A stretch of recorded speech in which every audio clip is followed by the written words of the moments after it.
Bonjour à toutes et à tous. Je vais vous présenter un protocole de rééducation pour la prise en charge des arthrodèses lombaires.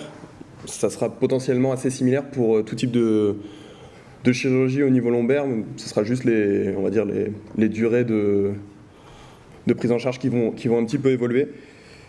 Comme tout type de bon protocole, il va falloir démarrer par un bilan. Le bilan, il va aboutir pour nous à 3 types de pathologies, 3 grands groupes de pathologies.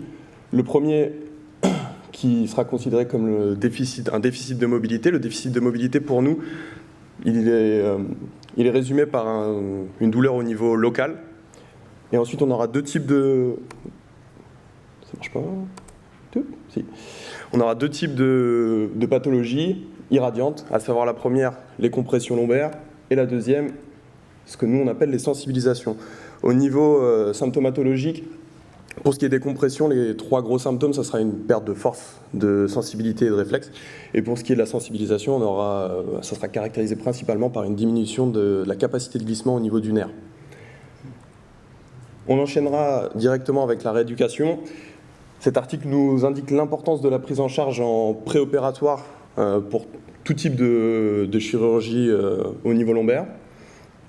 Et pour ce qui est de la mobilité, du déficit de mobilité, on s'arrêtera là au niveau du protocole, parce qu'il y a cette étude, parmi tant d'autres, qui nous indique en fait qu'une pathologie qui n'induit pas d'irradiation au niveau lombaire ne doit en aucun cas être sujette à une chirurgie, tout simplement parce que les résultats sont aussi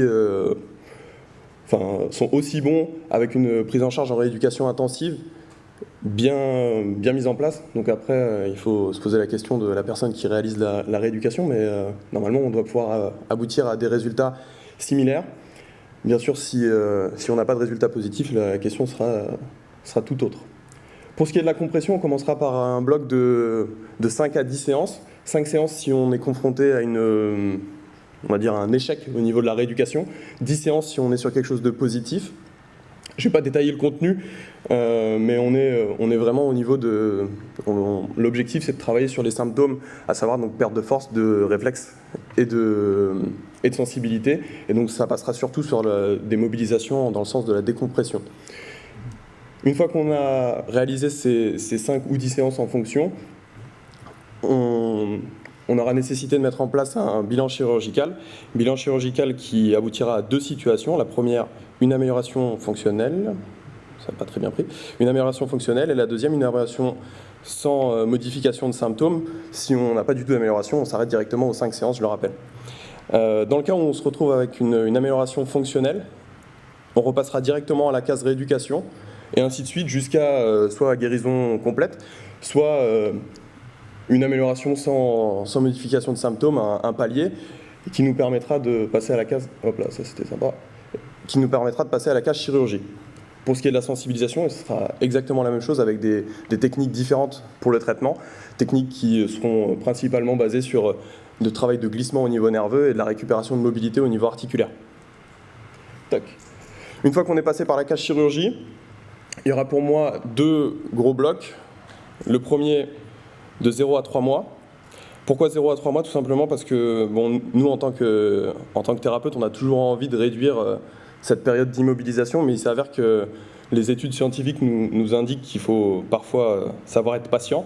Et je vous invite à lire cet article qui nous montre en fait le risque de démarrer à 6 semaines la phase, on va dire, active, contre une période de 12 semaines, donc de 3 mois. Pour ce qui est du contenu, j'ai basé tout le contenu du protocole sur cette étude, qui est une revue de littérature et une étude comparative. L'idée, c'est tout simplement de pouvoir avoir une prise en charge très rapide. On en parlait tout à l'heure de la prise en charge quasi instantanée en post-opératoire. Il y a des choses qui peuvent être mises en place dès le jour de la chirurgie, à savoir le travail respiratoire, le travail de transfert, le travail de levée. Et c'est vraiment indispensable. Ce qui est en train d'être mis en place au niveau des chirurgiens, pour nous, c'est quelque chose qui est indispensable et qu'on revendique en tant que thérapeute.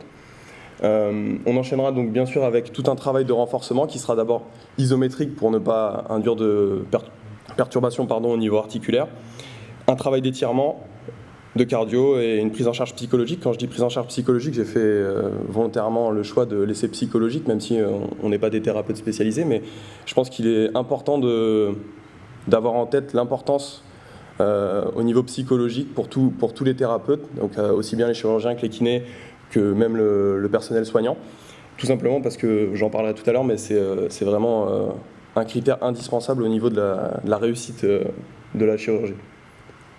Donc, toutes ces études elles sont basées sur notamment un ouvrage qui est indispensable sur la compréhension de la douleur. Il s'avère qu'on est souvent confronté, ça c'est valable pour tout type de patients, à des personnes qui sont persuadées d'avoir des douleurs et en fait qui ont du mal à quantifier ce que représente la douleur pour eux. Et des fois le fait de les éduquer, ça leur permet en fait d'avoir un autre repère.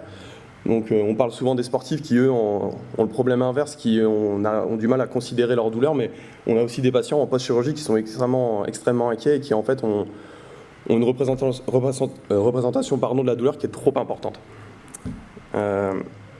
Cet ouvrage qui est aussi très intéressant, Jean-Christophe nous parlait tout à l'heure du contrôle moteur. Il s'avère qu'au niveau lombaire, c'est une des bases thérapeutiques et je vous invite à lire à feuilleter cet ouvrage qui est vraiment très intéressant. Ensuite, on passera à la phase active. C'est toujours aussi moche, je suis vraiment désolé. Donc la phase active, c'est une phase qui pour nous a pour objectif un gain d'amplitude. Gain d'amplitude donc qui sera on va dire orienté en fonction du niveau de sensibilité. Si on est confronté à une personne qui a un niveau de sensibilité élevé, l'objectif ça sera d'aller dans une mobilisation qui soulagera les douleurs.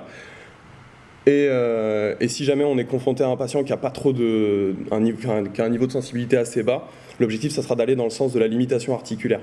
Alors on est dans le cas d'une arthrodèse lombaire, bien entendu, la mobilisation va se faire de façon globale et non pas directement sur l'étage qui est arthrodésé. Mais malgré tout, on travaillera aussi sur les étages, on en parlait tout à l'heure, des étages sus et sous-jacents, parce que tout simplement, c'est une des manières d'éviter les risques de détérioration au niveau de ces étages annexes. Un élément sur lequel je voulais vraiment insister, c'est cette prise en charge au niveau psychologique. Et il y a cet article qui, pour moi, est vraiment intéressant, parce que la conclusion de cet article, c'est de mettre en évidence que des personnes qui seront prises en charge uniquement avec des conseils et des exercices en autonomie, plus on va dire un partage de ressentis entre patients encadré par un professionnel, à savoir un physiothérapeute dans ce cadre-là, aura des résultats similaires, voire meilleurs qu'un patient qui aura eu une prise en charge classique avec de la mobilisation, etc. Et ça à long terme.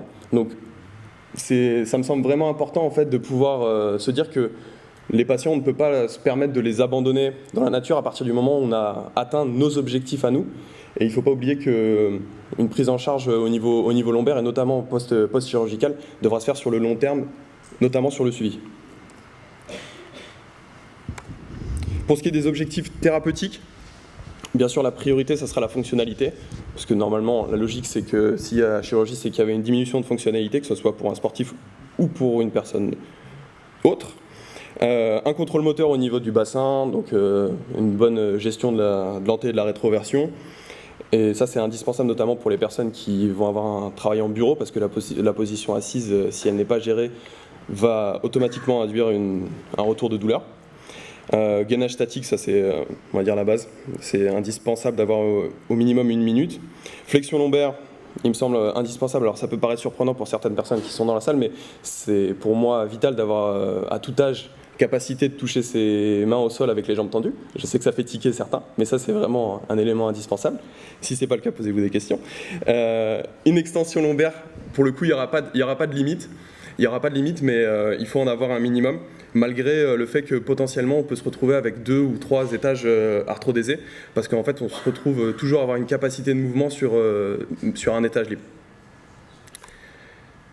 Pour finir, les objectifs finaux pour nous, ça sera une reprise de l'activité sportive et de loisirs. Pour revenir sur ce qui a été dit tout à l'heure par rapport à la reprise du sport, pour nous en tant que rééducateurs, il n'y a vraiment pas de sport contre-indiqué. J'ai même envie de vous dire en fait que pour moi ça dépend vraiment de la volonté. Dans 95% des patients qu'on va avoir, c'est des personnes qui font du sport en loisir. Et comme son nom l'indique, loisir, il faut que la personne puisse s'amuser. À titre perso, si on me met dans un bassin, moi, c'est inenvisageable. Et je pense qu'il faut vraiment insister sur le fait que le sport, ça reste une pratique plaisir, une pratique loisir. Et que automatiquement, après, ça va induire une demande d'orienter, de rajouter peut-être des séances. Mais il faut que ça soit vraiment le leitmotiv de la reprise, à savoir du plaisir et de l'amusement. Et une disparition complète des craintes, et là je reviens sur l'article de tout à l'heure. C'est des choses qui peuvent être mises en place très facilement, des groupes de discussion interpatients. Là c'était standardisé avec des patients qui sortaient dans une semaine avec le même niveau, le même type d'opération et le même niveau de pathologie. Et donc c'était des groupes assez standardisés, mais je pense qu'il y a des choses qui peuvent être facilement mises en place, à savoir des groupes de discussion interpatients sur des groupes de pathologie, chirurgie dos, chirurgie genou, parce que tout simplement, le résultat de ça, c'est soit de la motivation, soit du réconfort. Voilà. Je vous remercie.